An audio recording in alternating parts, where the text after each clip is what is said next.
بسم اللہ الرحمن الرحیم نحمدہ نصلی علی رسولہ الکریم۔ آج ہمارا موضوع ہے طب روحانی۔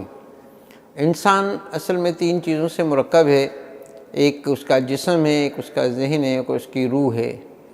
ان تینوں چیزوں کے آرام، ان کے اوقات، ان کی غذائیں اور ان کے اوقات مختلف ہیں۔ تینوں چیزوں کو مکمل غذا اور مکمل آرام کی ضرورت ہوتی ہے۔ اگر ان تینوں چیزوں میں جب تک توازن قائم نہیں ہوگا، انسان ایک صحت مند زندگی نہیں گزار سکتا۔ تو آج ہم طب روحانی پہ کچھ بات کریں گے۔ طب روحانی ہماری روح سے متعلق ہے اور روح اللہ کا حکم ہے۔ ہماری جسم کو مادی طور پہ قدرت نے چار چیزوں سے بنایا ہے: ہوا، آگ، مٹی اور پانی۔ ہوا کے جز میں جو روح ڈالی گئی اس کو ہم حب جاہ کہتے ہیں۔ آگ کے جز میں جو روح ڈالی گئی اس کو ہم غصے سے اس کا اظہار ہوتا ہے، اور مٹی کے جز میں جو روح ڈالی گئی اس کا اظہار بخل یا کنجوسی سے ہوتا ہے، اور پانی کے اجزاء میں جو روح ڈالی گئی اس کا اظہار اسراف یعنی فضول خرچی سے ہوتا ہے۔ ہوا میں جو لفظ جاتا ہے، ہوا اسے اسی وقت میں چاروں طرف سرکولیٹ کر دیتی ہے، گردش کروا دیتی ہے۔ جیسے آپ موبائل فون پہ بیک وقت جرمنی، امریکہ، چین، جاپان، کئی ملکوں میں ہوا نے اس لفظ کو پوری دنیا میں سرکولیٹ کیا، تو آپ نے ایک وائرلیس موبائل کے ذریعے سے کئی ملکوں میں بیک وقت بات کرنے کے قابل ہوئے۔ ایسے ہی ہمارے جسم میں جو ہوائی اجزاء ہیں، جیسے اس میں خون شامل ہے، دل شامل ہے، کہ جو بھی چیز ہمارے جسم میں داخل ہوتی ہے، دل اس کو خون کے ذریعے سے پورے جسم میں سرکولیٹ کر دیتا ہے۔ اگر یہ روح کے اجزاء یعنی حب جاہ کے اجزاء مثبت ہوں گے تو اس کا اثر ہمارے خون اور ہمارے دل پہ مثبت ہوگا، اور اگر حب جاہ منفی ہوگا تو اس کا اثر ہمارے دل پر منفی پڑے گا۔ مثبت حب جاہ یہ ہے کہ میرا جسم بھی اللہ تعالیٰ نے بنایا اور اس میں روح بھی اللہ تعالیٰ نے ہی ڈالی، اور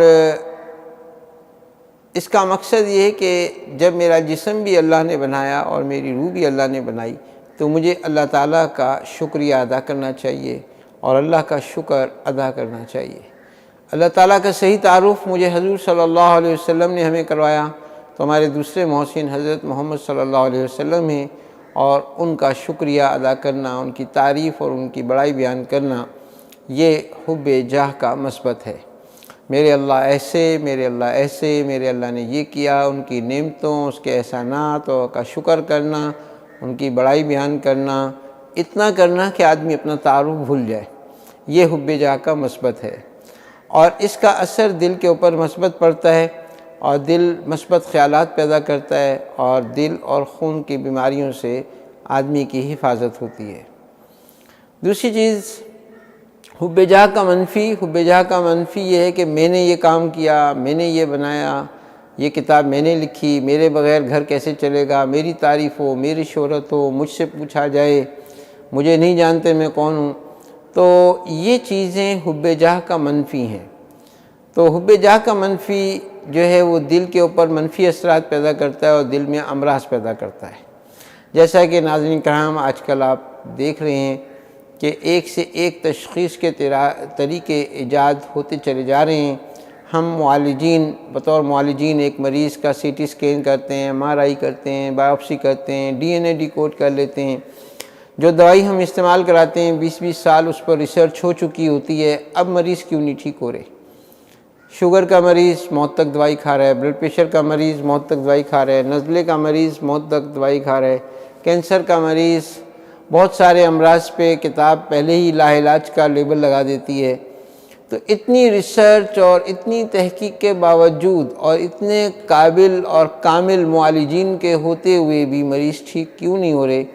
تو اس کی ایک وجہ یہ ہے کہ ہمارے جسم کا ایک اہم جز روح ہے، کہ ہم نے روح کو اس توجہ سے نہیں پڑھا اور اس پر اتنی تفصیل سے اس کا علم حاصل نہیں کیا، جس کی وجہ سے اس کا اثر جسم پہ پڑتا ہے اور اس کی بیماریوں کا اثر جسم کے ٹیشوز پر پڑتا ہے، اور وہ منفی اثر جو ہے وہ دوائیوں سے ٹھیک نہیں کیا جا سکتا۔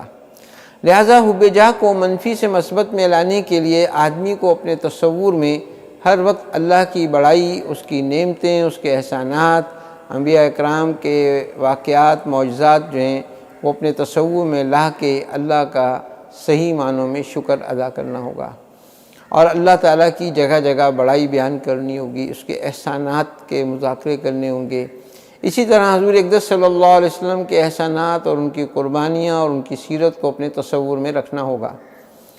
ایک عرصے تک اس کام کے کرنے سے آدمی کی جو روح ہے وہ اس میں حب جاہ کا جو ایلیمنٹ ہے، عنصر ہے، وہ منفی سے مثبت پہ آ جاتا ہے، اور اس کے دل کے اور خون کے امراض کا تزکیہ ہو جاتا ہے۔ بہت شکریہ، جزاک اللہ۔ آئندہ ہم اپنے لیکچر میں روح کے دوسرے جز کے اوپر یعنی غصہ سے متعلق پر بات کریں گے۔ بہت شکریہ۔